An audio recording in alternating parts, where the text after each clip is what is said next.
안녕하세요. 이번 시간에는요, 의사와 제가 상담한 후에 스스로 공부를 시작했다고 말씀드렸었잖아요. 그래서 제가 왜 공부를 시작하게 됐는지 그거에 대해서 한번 말씀을 나눠보고자 이렇게 영상을 만들었어요. 제가 그 의사랑 상담한 이후에 스스로 공부했다고 그러니까 좀 당연하다고 느껴지시나요? 아니면 뭐 아닌가요? 그 의사가 처방해 주라고 하고 하라는 대로 하면 지키면 되는데 왜 그렇게까지 까칠하게 스스로 공부를 하느냐, 뭐 의사를 못 믿느냐, 뭐 이러실 수도 있잖아요. 그런데 이 시작이 정말 아주 사소한 것에서 시작했습니다. 그러니까 뭐였었냐면 제가 제 전공이 의학과는 전혀 관련이 없어요. 그래서 의학 공부라는 거를, 그러니까 의학 쪽에 뭐 의학 공부라고 하기엔 너무 거창하고, 의학이라는 쪽에 있어서 뭐 이렇게 넘겨보기, 짚어보기, 혹은 뭐 고찰해보기, 뭐 이런 거를 한다라는 것 자체가 저는 이제 사회과학 전공이거든요. 그렇기 때문에 처음에 굉장히 생소했습니다. 근데 그랬는데, 그러니까 며칠, 그러니까 뭐 한 몇 주 이렇게 책이랑 논문이랑 뭐 이런 저널들 같은 거 이렇게 보니까 그냥 볼만 하더라고요. 물론 그 한국에 있는 책들은 아니고요. 전부 다 영어로 되어 있는 책들입니다. 그러니까 의사들이 직접 공부하는 이제 그런 것들이에요. 자, 근데 저는 저는 이렇게 아주 사소한 것이라서 시작을 했다고 표현을 했지만, 실제로는 아주 사소한 것은 아니었습니다. 그러니까 왜냐하면 의사랑 처음 상담하던 날이거든요. 그러니까 그때가 1차 검진을 받고 건강보험공단에서 2차 검진을 더 받아봐라 라고 해서 2차 검진을 받는 그때 이제 이루어졌던 그런 내용들이에요. 이제 그게 바로 뭐였었냐면 이제 첫인사가 바로 그 시작입니다. 첫인사가. 그래서 제가 이제 여러분들도 이제 병원 가보셨으면 아시겠지만 이제 환자들이기 때문에 진료실에 이제 들어가잖아요. 근데 진료실에 들어갈 때 어떻게 하시죠? 뭐 누구나 비슷하겠지만 뭐 안녕하세요 뭐 이렇게 인사를 하며 들어서지 않나요? 그러니까 보통 이렇게 저도 이렇게 안녕하세요 이러면서 들어갔습니다. 이제 그런데 의사들 같은 입장에 서면, 여러분들이 의사라면 어떻게 대답을 인사를 받으실 것 같으세요?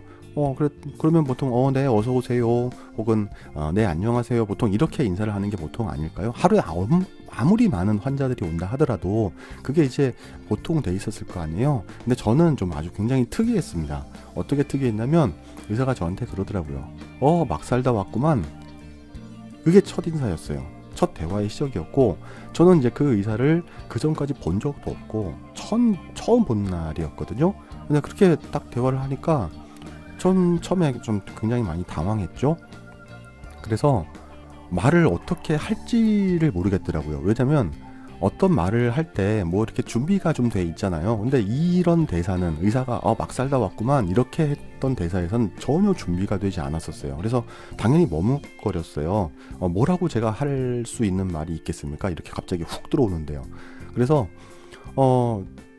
제가 든 생각이, 의사들이 조금 착각하는 게 있는 것 같다. 그러니까 의사와 환자와의 관계가 상하관계가 아니거든요.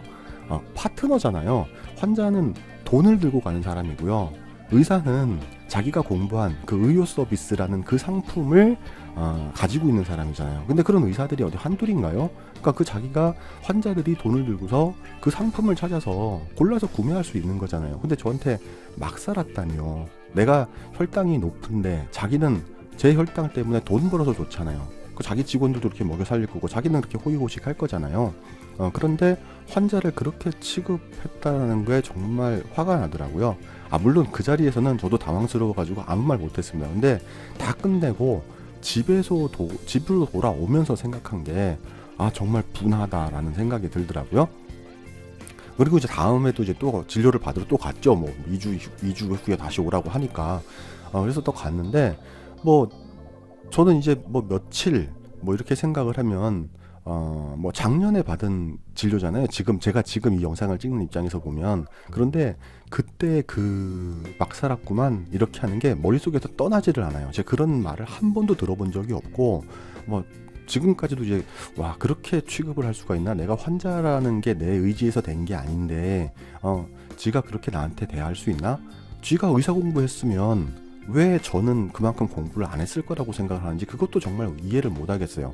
그러니까 환자를 막 취급해도 되는 그런 존재로 생각하는 건지, 자기는 무슨 하나님이라도 되는 거라고 생각을 하는 건지, 아무튼 그 생각을 하면 제가 조금 더 지금도 약간 흥분이 됩니다. 당연히 환자 입장에서 의사들을 신뢰해야죠.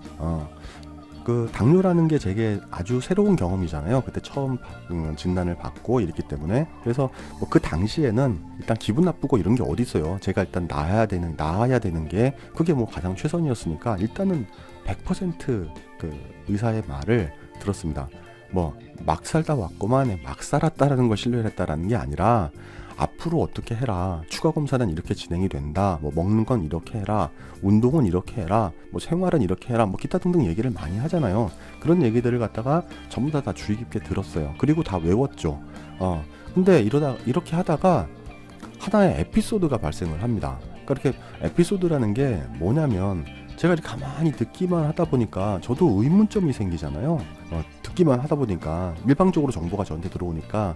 그래서 앞으로 어떻게 하라라는 거에 대해서는 잘 설명을 해줘요. 그런데 문제는 뭐냐면, 앞으로 어떻게 하라라는 것도 중요한데, 내가 왜 이렇게 됐는지 원인을 갖다 먼저 알려주고서 이렇게 해주면 더 좋을 거 아니에요. 주로 너는 약을 꼭 챙겨 먹어야 돼. 안 그러면 걸어가다가도 재수 없으면 쓰러져서 죽어. 이렇게 얘기를 해버리니까 저한테는 이게 굉장히 협박처럼 다가왔어요. 약을 꼭 잘 먹어야 되는구나. 말을 잘 들어야 되는구나. 근데 제가 그걸 듣다가 그렇게 물었습니다. 네, 잘 알겠습니다. 그런데 질문 하나만 드릴게요. 앞으로 어떻게 하라는 것만 말씀을 해주시는데, 제가 지금 진단이 나온 당뇨병의 원인이 뭐죠? 라고 이렇게 물었습니다. 그랬더니 뭐라고 대답을 하셨을까요? 여러분들도 한번 그런 건 질문해 보실 수 있었잖아요. 근데 제 질문이 끝나자마자 그거 가족력, 이렇게 대답을 해줍니다. 그런데 재미난 게 뭐냐면, 그 대답을 들으면서도 제가 약간 웃을 뻔했어요. 그러니까 저희 집에는 당뇨를 앓던 사람이 전혀 없습니다. 그러니까 가족력 이래버리니까 너무 웃기죠. 물론 제 아버님도 제 어머님도 연로하세요 지금. 그런데 지금까지도 혈당이 정상이십니다. 전부 다, 두 분 다. 그런 거 보면 이게 참 이상하지 않나요?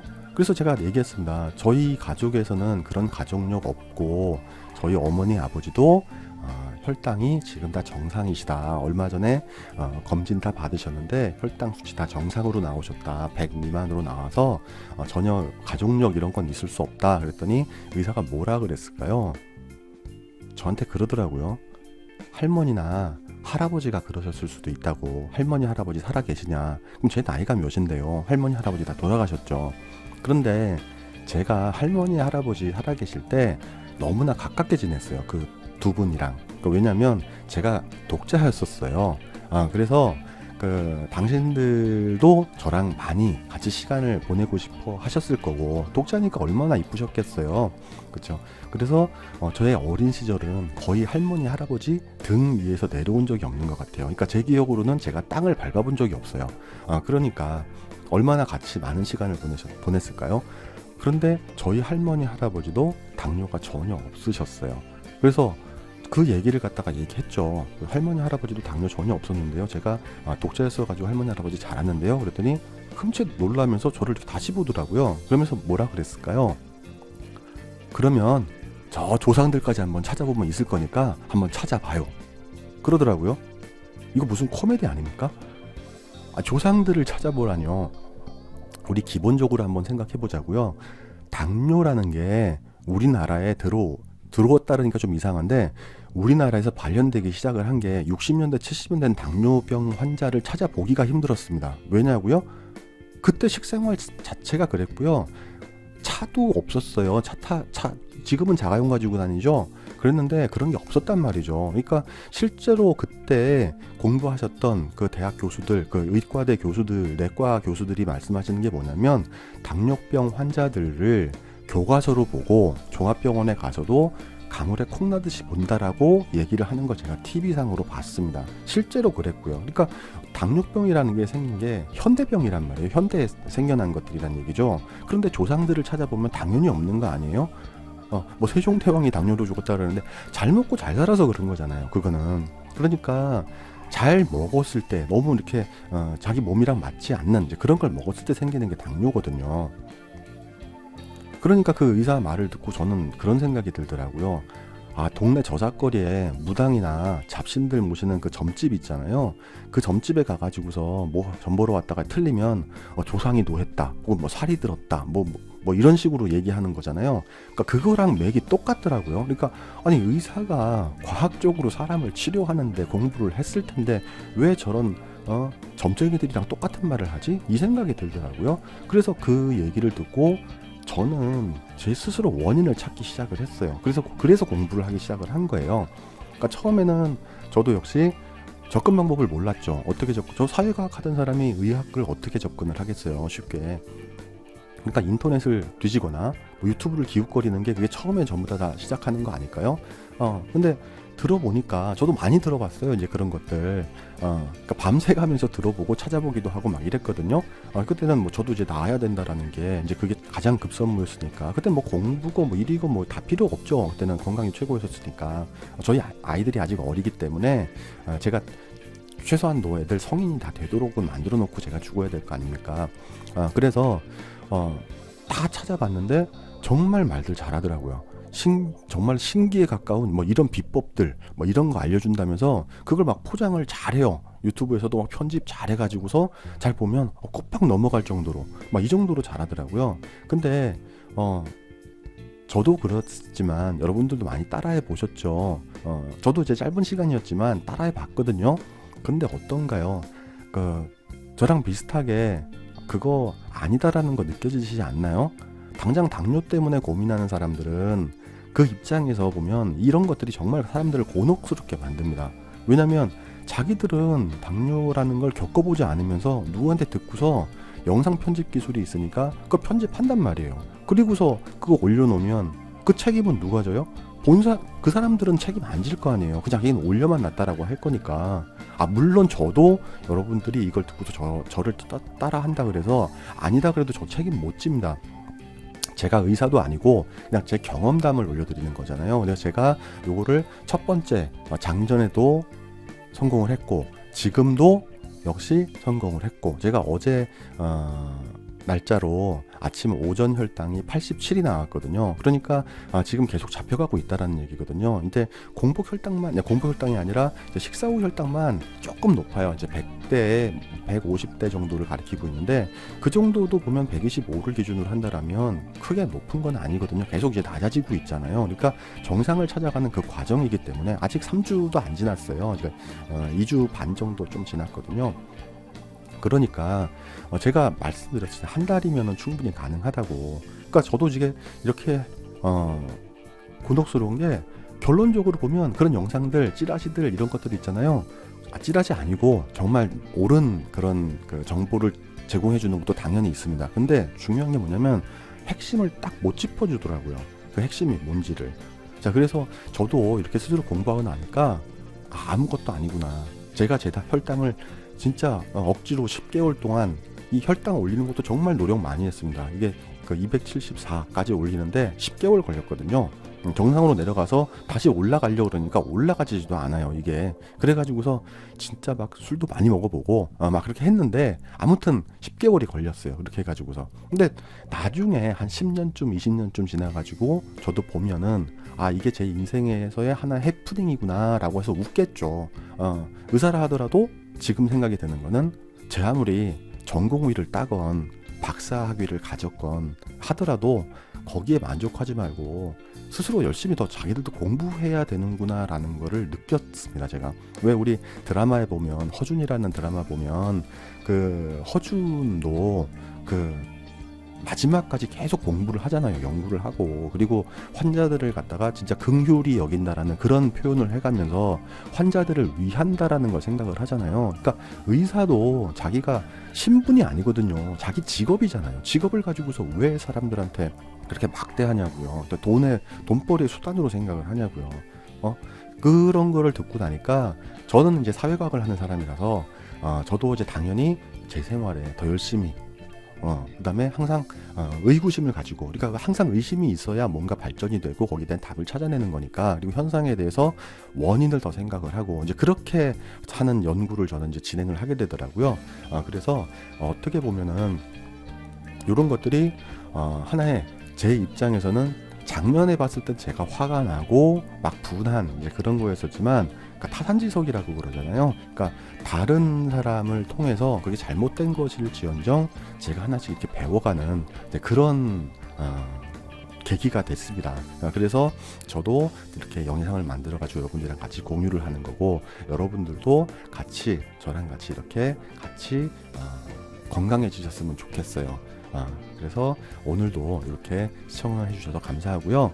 제가 혈당 아직 잡히는 거 다 안 올라갔잖아요. 혈당 그 잡혀지는 그 동영상이 제가 이렇게 올리다 보니까는 제가 매일 계속 이렇게 만들어서 올리거든요. 그런데 제가 편집 기술이 없다 보니까 이게 만드는데 시간이 걸려요. 그리고서 그것만 찍어서 올리면은 그 하루에 있었던 어떤 과정들이 여러분들한테 소개가 안 되잖아요. 그래서 그런 것들까지 같이 설명을 하다 보니까 이게 한 일주일 정도 텀이 발생을 합니다. 그러니까 그거 좀 양해해 주시고 그거 감안해서 잘 들어주세요. 그리고 그런 다음에 혈당 잡히는 거 보여드리고, 그 다음에 하나씩 운동을 어떻게 해야 되고, 음식은 그 다음에 식사는 어떻게 해야 되고, 생활은 어떻게 해야 되고, 그 다음에 중요한 것들에 대해서 제가 다시 설명을 드리도록 할게요. 그러면 조금 더 신뢰감이 있지 않을까라고 생각을 합니다. 자, 오늘도 시청해 주셔서 감사합니다.